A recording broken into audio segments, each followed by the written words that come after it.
I don't know about you, but I spent a lot of time working with politicians and listening to them talk, and they can be very vague at times when they're asked questions like Mark asked about where do you see yourself in 4 years. But I think the degree of specificity that we got was really quite astonishing, and that's, I think, one of the great things about this mayor. He has very clear ideas, and if we come up with better ideas and give them to him, I'm sure he'll add them to the fore. So this is my opportunity for our year in review. I think it's fair to say that 2015 and last part of since we last met in the fall of last year has been a great year for a lot of different reasons. It's been full of opportunities and successes and challenges, and I think the future's looking bright. We have suffered what I think are some losses, or might be perceived as some losses, and I know Shane gave a shout out to Randy Lennox, who's gone on to work at Bell Media, but I met with Randy earlier this week, and I can tell you that the man's heart is built on music. He certainly doesn't see himself as leaving the music industry. In fact, he sees himself as being in a position to be even more helpful to the music industry. So that's not a loss, it's actually a gain. And then there was, a loss a few years ago when our dear friend Dean Cameron moved on from EMI, but now Dean is back and running Canada's crown jewel, Massey Hall and Roy Thompson. That was greeted with almost ecstasy, I think, by the music community. So it's so great to have you back, Dean, amongst us and working for us and with us. And then, of course, Jeffrey, who's somewhere over there, joining us at Universal, which is going to be another great plus for us, as Shane said. Well, last year, what we really were trying to focus on at this meeting was the importance of collaboration, both within our industry and outside it. We wanted to focus on what we could learn from each other and what we could accomplish if we work together and leverage our strength and partners outside of music. And that was sort of a theme for 2014, and really 2015 was no different, and it's probably not going to change. We had an opportunity in the last year to work with almost every facet of the music community.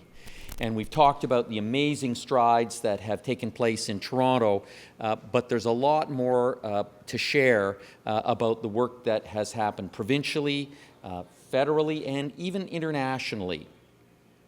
There, of course, continues to be a lot of change and upheaval in our industry, and Canada, which had been a market remarkably underserved by the new digital services, is no longer underserved.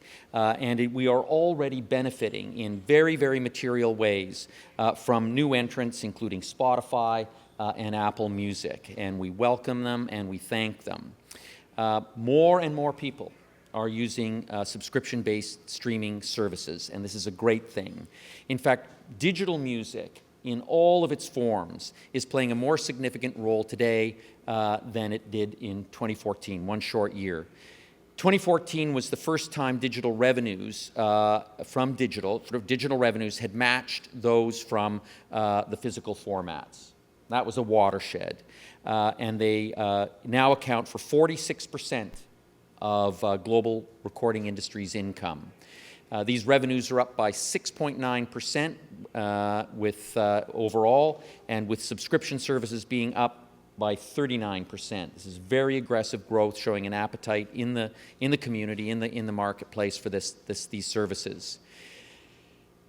Now, working with our friends in government, we have also accomplished some major things for our industry.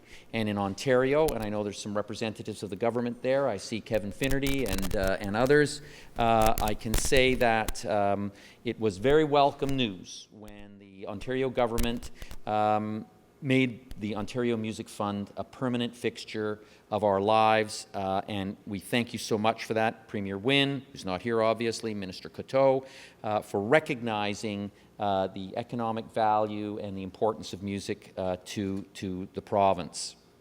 It's really thanks to the OMF that we've also been able to continue working on one very important piece of innovation, and that's the Ontario Live Music Portal. Since its launch in 2014, the site has listed more than 10,000 individual concerts and more than at more than 1,500 unique venues across the province. It's building every day. The site recently launched the Ontario Live Music Widget.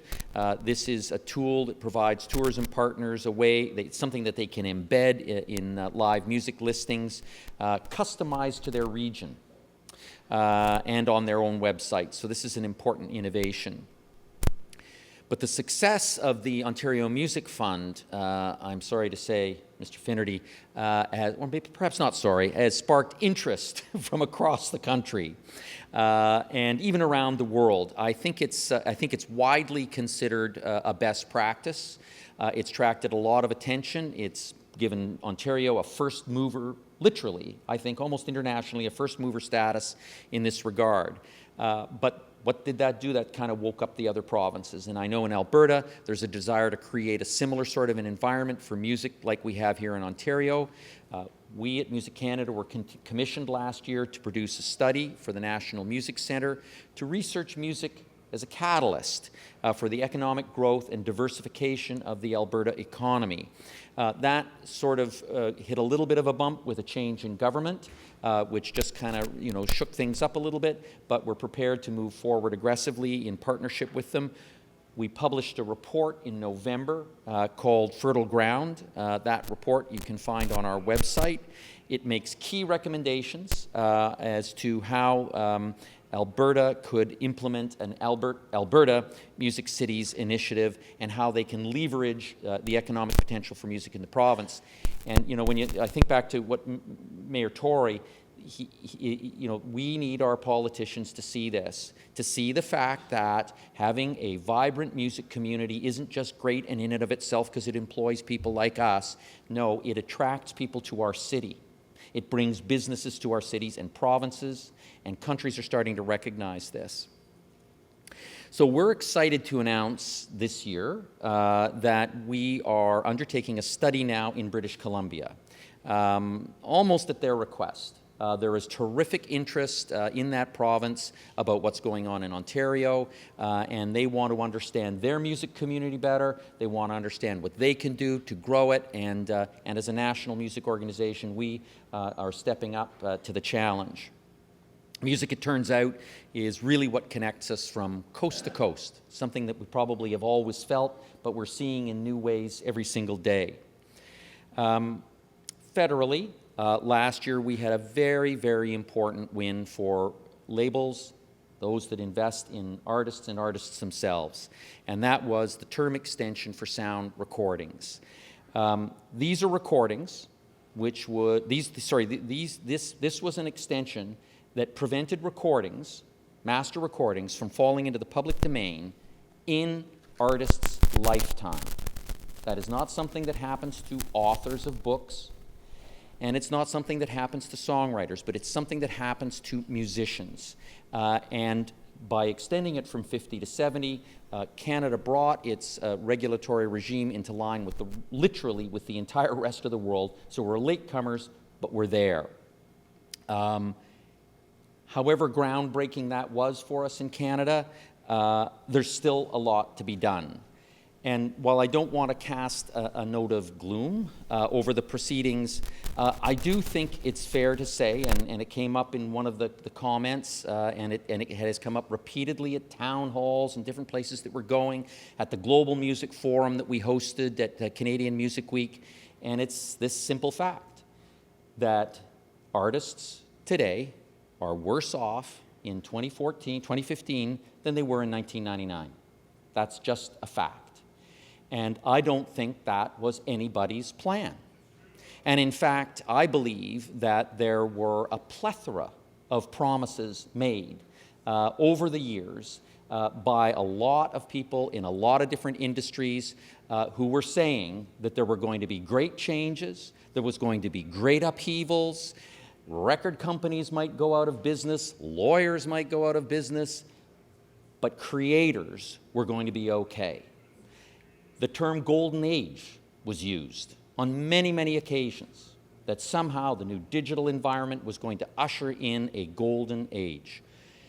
I believe that that promise was made so many times that the government actually relied on it in enacting sweeping forms of legislation over the federally in particular over the course of many years that one by one diverted income from the pockets of creators and put it into the pockets of others on the basis of a promise that musicians and creators were going to be okay, but they're not. So my belief is that's a social contract. We relied on it, and it's been broken. And now the challenge to government is federally with copyright laws and elsewhere to change the circumstances so that we don't have a lamentable fact.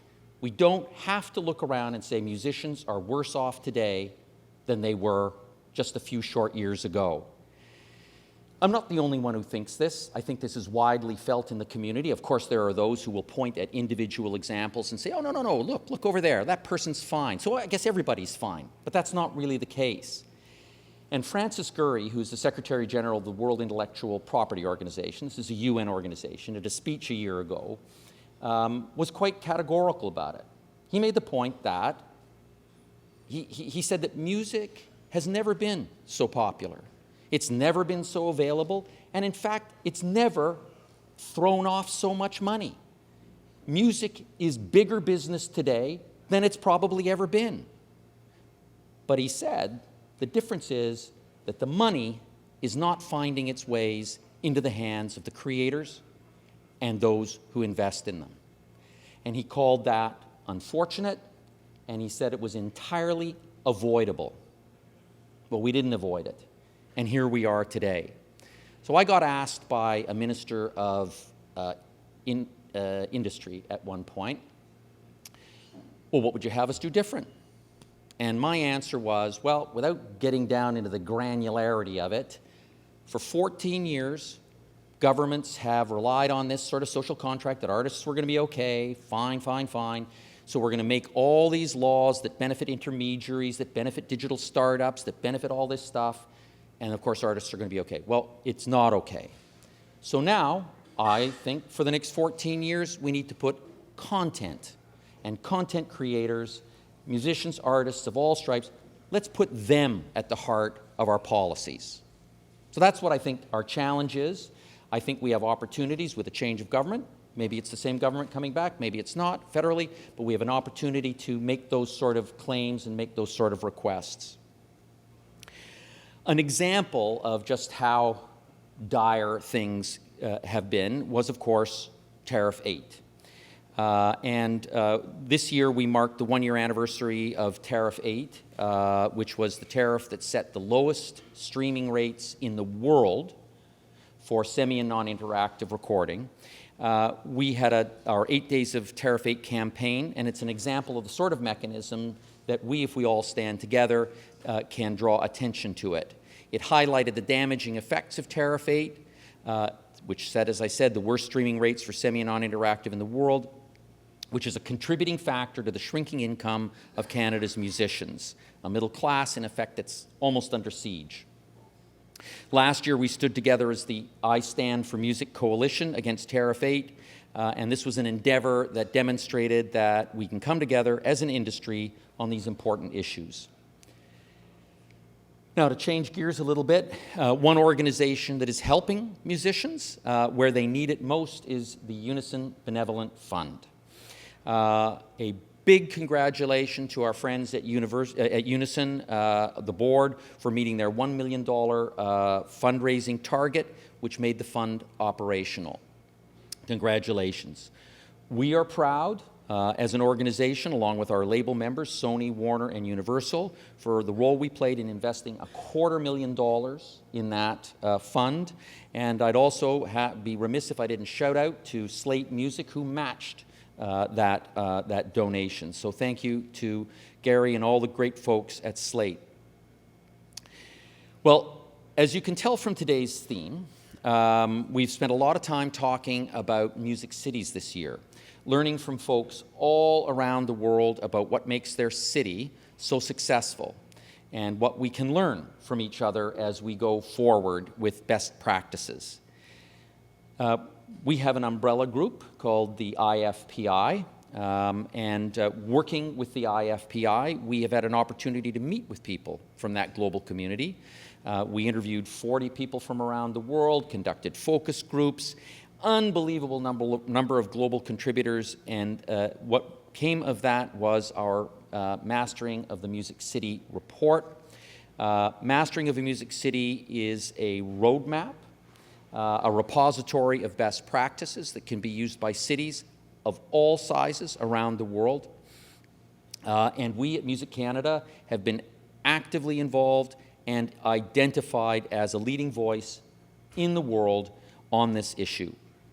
We've got a lot to learn from each other, and putting together this report really demonstrates how important collaboration and partnership is within the music industry.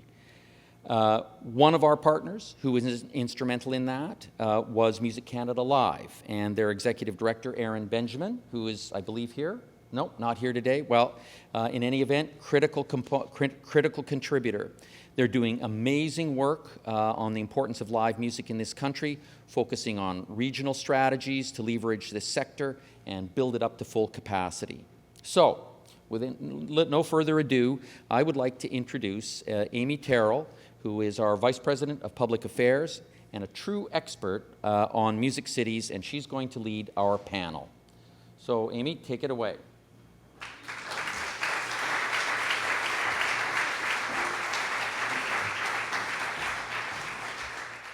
Thank you, Graham.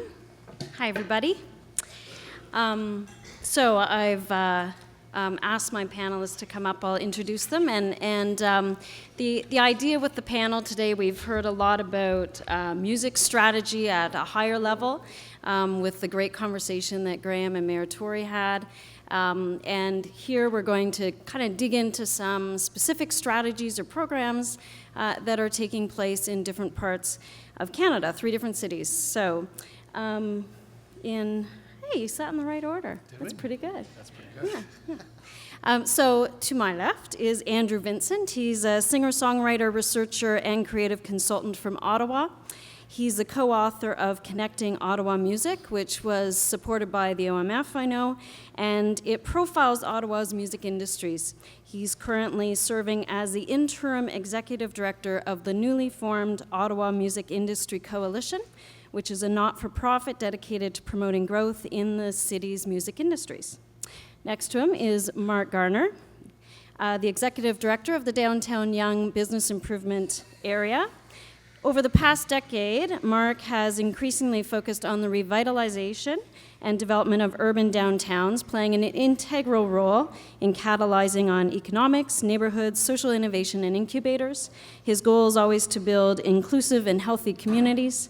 And the DYBIA boasts a music strategy, which I think makes it fairly unique among BIAs, which celebrates the deep history of music in downtown Toronto, activates public spaces with live music programming, and also focuses on the future of music through incubation.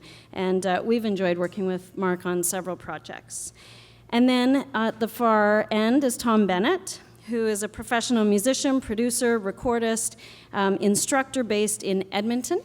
And Thom performs regularly around Western Canada as well as across Canada, and has certainly toured internationally as well and in the US. When not maintaining his busy gigging schedule, he splits his time between producing and engineering records, session studio work, accompanying work, teaching, and composing music. Sounds fairly typical of musicians with wearing many, many hats.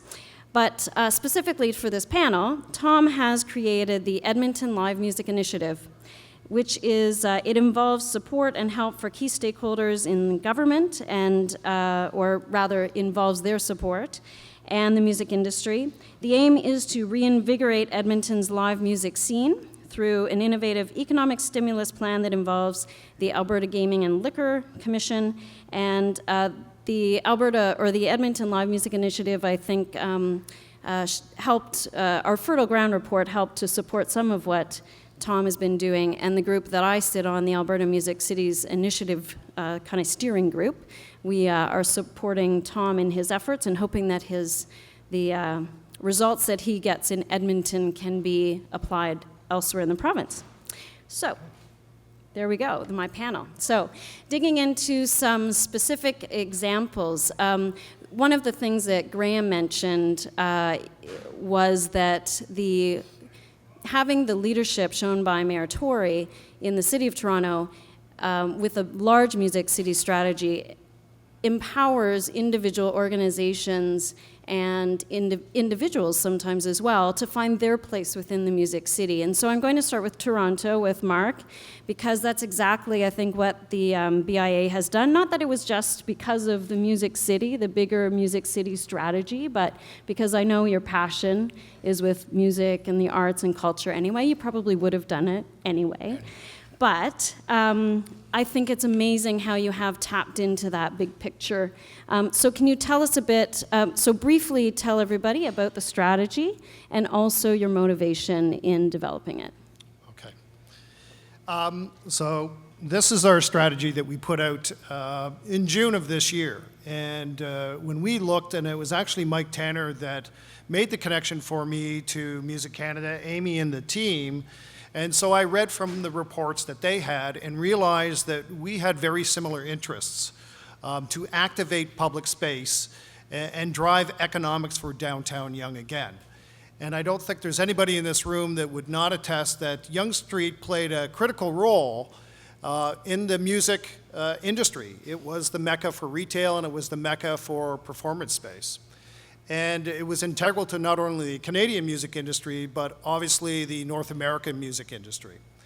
And we see that as an economic driver. Our background is really about the economics of the neighborhood and bringing back the economics of what that street did for Toronto. And any of the reports that I've read, whether it's the work that Andrew has done or the work that Thom is doing or Music Canada, all the reports talk about the past. And so our strategy included the past. We wanted to tell the history of Yonge Street and those performance venues. And then all the reports talk about the present, what's happening today, and then what is the future. So our strategy encompasses those three major pronged approach. And the strategy that we launched in June was to look at walking tours on Yonge Street. So we worked with Heritage Toronto and Nicholas Jennings to do historical walking tours on Yonge, plaque our iconic buildings so that it was a tourist destination for people, and really talk about the role of those performance venues and what they played in the industry and in Toronto. And so neon signs comes up as part of that conversation. And our focus is to also bring back the old neon signs of the Nickelodeon, the Friar, the Colonial, and have a curated urban experience in laneways as part of our guided walking tours. So that was a key component, and it fed into other parts of conversations in the community with that. We had been running a Play the Parks programs where we were activating public space within our area of responsibility to get people out of the office and really support the music industry, and also come out to park space to help address social issues that have been in our neighborhood and continue to be in our neighborhood. If you get the right people into these park space or laneways, then the social issues get increased exposure and people will start to engage in those issues. So we started our program, and it was very successful in the first year through what our team had implemented, and we had about 4,000 people that came out to our Play the Parks. It then continued to grow. We increased our performances. We got just under 15,000 in our second year. And then we partnered with Music Canada 4479 to be the curator because it's getting bigger than us. And we doubled the performances this year in these spaces. So it's College Park, it's McGill Granby Parkettes, it's Trinity Parks. These parks are iconic to our neighborhood. And we're pleased that we're talking about over 32,000 people came out to our Play the Parks programs. And then we talk about the future. And the future is, how do we look at the future? And we're into artist support, and that's through all our programs. And we talk about a music incubator. There's buildings within our catchment that are currently vacant and some that are owned by the City of Toronto that we see as a natural fit to set up incubation. And so we partnered with Coalition, CMI, And we really have come together with a great program, and we've launched our incubator program that will start in November of this year and run to January at one of our buildings on 1921 Dundas Square that will be part of artist development or artist management support. So we're very pleased with the program and where it's going. That is not the end of this year's strategy. This strategy is not complete. We will apply the same sort of filters to our 2016 strategy, which will look at what is the past we need to recognize and really support, what's the present, and what's the future. We don't see ourselves as the experts in the music industry. We see ourselves as the execution agent or the change agent for all the work that you are doing. It's terrific. So much that the BIA is doing in downtown, and I know that they want people to engage. I've been on the walking tour. I met the owner of the building that's providing space for the incubator. So it's just a really, really neat community. And I'm going to come back to you, Mark, with another question in a moment. But first, let me go to Thom. So Thom, you've really focused on the live music scene in Edmonton. What are some of because I'm sure most people in this room aren't as familiar as with Edmonton as we are with Toronto. So what are some of the challenges facing the live music scene there, and how does the ELM address those? Edmonton's a great city for mid to large size venues. We have fantastic festival scene in the summer, throughout the winter now. Mark and I were talking about Winter City. Edmonton's really embracing the fact that it's very cold much of the year, and having some outdoor festivals during the winter as well.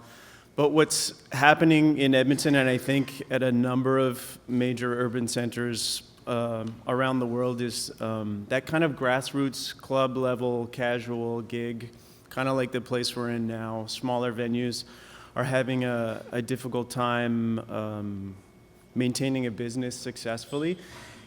And like the gentleman at the back spoke about the ecosystem of a music scene, being deeply involved in the Edmonton scene for the past 20 years at a number of different levels. When one part is affected, it impacts everything else. So I basically put this plan together to kind of reinvigorate Edmonton's, for lack of a better word, dying music scene at that grassroots level.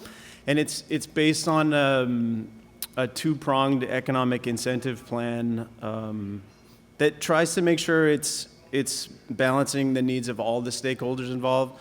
So the venue itself, musicians, surrounding businesses, and communities. And basically, one avenue of it is an incentive plan through the AGLC, which is our liquor and gaming board. I'm not sure what the Ontario version is. Oh, what is it, Kevin? Ontario Liquor and Gaming. OLG. OLG. Oh, no, AL. Right, AGCO. Okay. Sorry. But basically what this does is, before 1960 in Alberta, you couldn't serve alcohol unless it was in a private men's or women's club after midnight. And January 1st, 1960, they decided to say, if you have a three-piece band, we'll let you serve alcohol until 2 a.m. And I have former Senator Tommy Banks on my advisory board for this project, and he's just been a wealth of knowledge. And Tommy told me that it took businesses 3 to 4 weeks to realize that 2 extra hours of alcohol sales, is a lot larger than paying a three-piece band. So in a matter of 2 months, live music in Edmonton, Calgary, and across Alberta became a big deal because there was incentive there.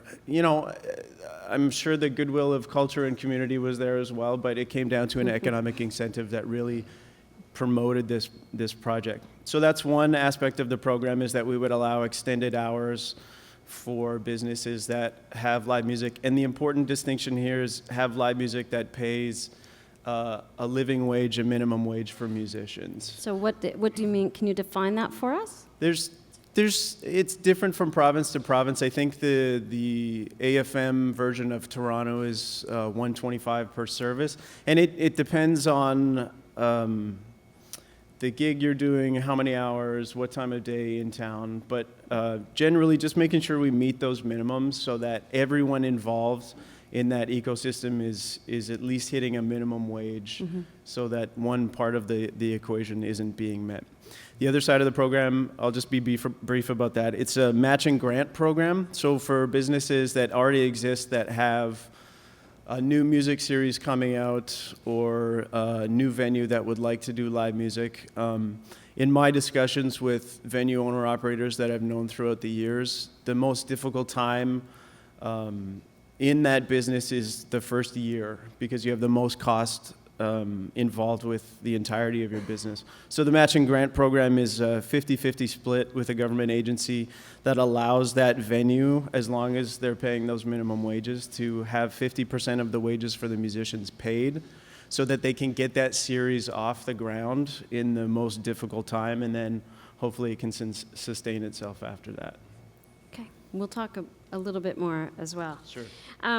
Andrew, now in Ottawa, you undertook the study. You identified some key priorities there in Ottawa. Can you tell us, top 3 priorities in Ottawa to stimulate your music economy? What are they? Well, we made some recommendations, and we only made 3 recommendations. That's why I chose 3. What we were seeing in Ottawa is that there is a lot of activity. There's a lot of activity at the grassroots level. There's quite a bit of activity at the festival level. But when we were talking to people, they are really saying that, despite all this activity, there's a lot of fragmentation in the ecosystem. A lot of people with knowledge aren't necessarily talking together and working together. So on the industry side, and so our main recommendation, or our first recommendation, was that people in the industry need to get together and start working together on growing the industries, on sharing knowledge. We are hearing that there isn't the kind of music business knowledge in Ottawa that there is in, say, a city like Toronto, because that cluster, there isn't that density of music business happening. So it's sort of like we have to leverage the entrepreneurs and the organizers that we have there. So that was number 1. And then number 2 is then that the city needs to work with that group in some capacity to come up with a music strategy. There's lots of resources in the city of Ottawa in terms of, the city has venues, there's lots of parks, there's lots of music stuff happening that I think the city can work with the industry to do interesting things. And just hearing these kinds of it's like amazing what cool ideas can come up, people can come up with in that collaborative way. And then our third recommendation was that the city appoint a music officer to basically be that point person. So we didn't get into those specific types of programs because it was really about laying some foundational mechanisms for making things happen. That said, it really is, the city took some of those initial steps. I think it's people that are involved in music, I think, from a grassroots level that end up working in the city that then start kind of reaching out and being like, we should get some industry people together to talk about how we can grow the capacity of the city. And so, it was back in 2013 that the people in cultural services reached out to the industry and said, let's have a meeting and start talking about what we can do. And out of that came the proposal to do a report, the application to the OMF, and 2 years later, we have some action happening. So one of the observations I make when, and I was somewhat familiar, of course, with what everybody here was going to talk about, but just kind of distilling these 3 examples, a lot of you will see an infographic sitting around on tables in this room, which is a graphic representation of our Music Cities report. And I think it really synthesizes it all there. It talks about the key elements. We're talking about key elements here of a really vibrant music city. It's the live scene. It's artists and musicians who can continue to build careers there. It's the music business ecosystem. It's the government support and your and collaboration and community partnership. I'm not getting everything in the right order, but And then there's music history as a great, really important component potentially, though not necessary if you don't have a city where you have a deep history, then still go forth and focus on the present and future. And also the multi-level government support. So it's really amazing to just hear these three examples, as well as kind of reinforcing not only those key elements, but also a lot of the strategies that we discovered. And I'm just going to take a moment, because it's one of those things that was one of the conclusions that we drew in this research, was that no matter where you go, there may be different languages spoken in different cities. Obviously, the music itself may be entirely different, but cities around the world who are aspiring to be music cities or actively already are facing exactly the same challenges and opportunities, and there's a great deal of opportunity for collaboration. So that's what we're seeing. Thom, you have, I think, in a short time, done an incredible job about getting support from some really key players. I mean, the Edmonton Arts Council is funding your program. I'm not sure if it's in whole, you can explain. You've had political support from a couple of different levels of government. I know you've got councillors who are backing you. How did you manage to do that? I wish I knew. I honestly think it's an issue that a lot of communities are dealing with, so it's things that a lot of these people in government have heard before, so it's not a surprise. But putting this plan together, it was amazing the number of people that it attracted, and Mark and I were talking about this earlier, just about when an issue is clearly identified, there are a number of people that come out of the woodwork that you couldn't have expected to help. So Councillor Scott McKean, downtown Edmonton councillor, has been a fantastic help. MLA David Shepherd has been a fantastic help. And quite frankly, the platform of the current government to diversify the economy away from the boom and bust cycle, in the oil and gas industry is smart.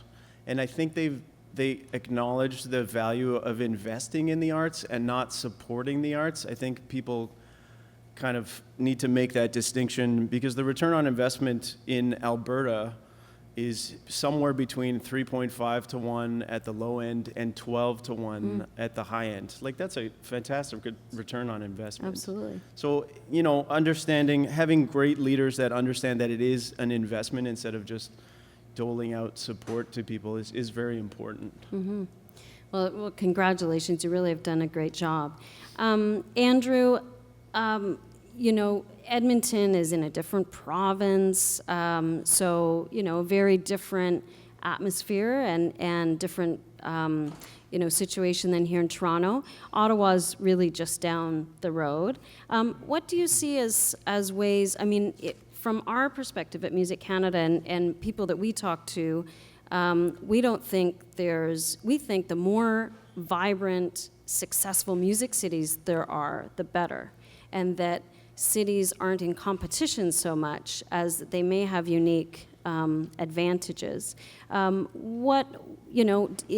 it a threat to see Toronto here? So, the real hub of the business side of things, or do you see ways that Ottawa can leverage contacts in Toronto to stimulate growth in Ottawa? How do you look at that relationship? Well, it's a bit of both, I would think. When we were looking at why are there some weaknesses in the Ottawa sort of ecosystem, and you look at the location, and we're 2 hours away from Montreal, and we're 4 hours away from Toronto. Certainly, one of the challenges in Ottawa is if you are serious about making a career in music, one of the regular pathways is to move to one of those cities. That's where a lot of action is, and we've seen lots of our successful musicians take exactly that road. So that is one of the challenges, which you can look at it as a bit of a competitive aspect that way. But I think what we have seen in sort of some of the cluster theory that we're looking at is that if Toronto is a cluster, Ottawa is not going to replicate that that business cluster. But what we can do is create pathways to build knowledge. And Ottawa will, it has a lot of great advantages. It has a lot of exciting things happening.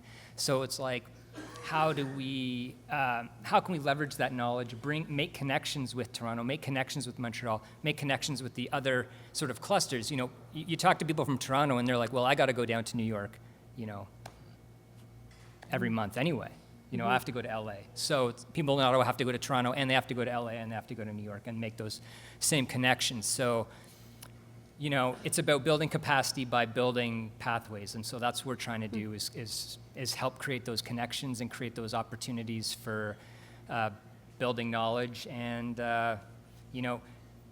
keeping our artists as much as we can in Ottawa, while still giving them the opportunities to get out. So. We speak a lot with folks in London, Kitchener, Hamilton, other Ontario cities that are also developing music strategies. And a common thing that we hear is incubating talent, so making sure that all the pieces are in place so that emerging talent can build their careers at home. And they may eventually go on to move to Toronto or LA, but they'll always have, their home will always be, hopefully, that original city. Mark, just a final question to you. You've got a unique opportunity for sure in downtown Yonge because of the deep history.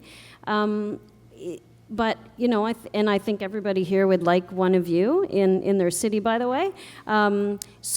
But what about other BIAs?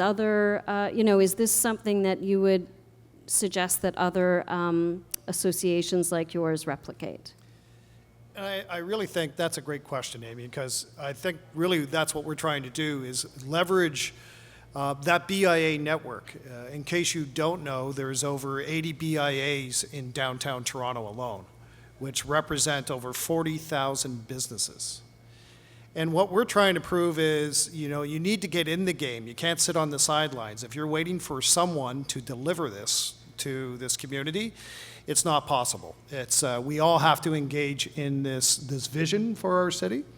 So we're trying to build those templates, or that what I call the franchise model, so that if there's other areas within this city, BIAs that want to look at this programming and doing this as part of the Music City, then we will already develop that template, best practices, the networks, the connections you need to make with all the appropriate numbers and the metrics behind the value of the economics of the music industry, and how you really garner interest from not only the people in the community that live in your community, because as we know, we're intensifying. This city is growing exponentially every year. On Yonge Street alone, I have 700 new floors of development. 17,000 new people are going to be living on Yonge Street in the next 3 to 5 years.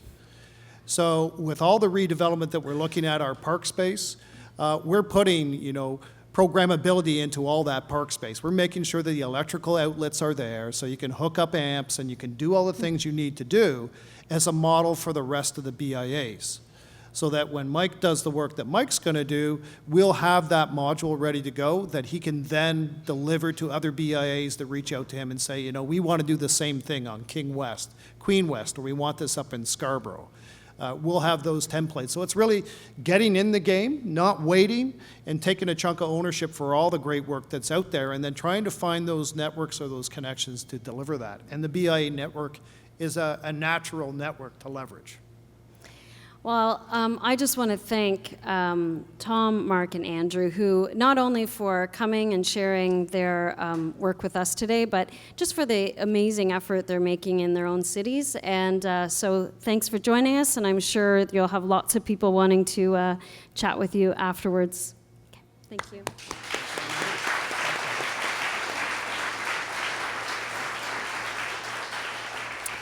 And now Graham has just a couple of closing words, so I'll invite Graham back to the stage.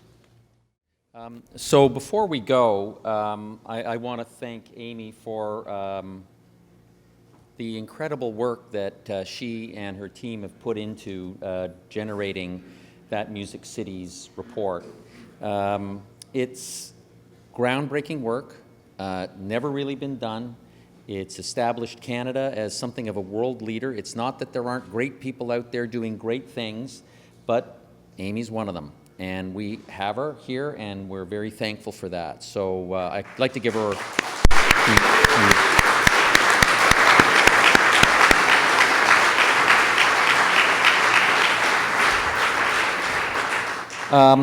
And again, I do have to give a shout out to Shane Carter, Steve Kane, and now Jeffrey Remedios, who run the companies that make up the membership of Music Canada, and whose understanding for the importance of the ecosystem, the importance of what we do and think about artists and helping them.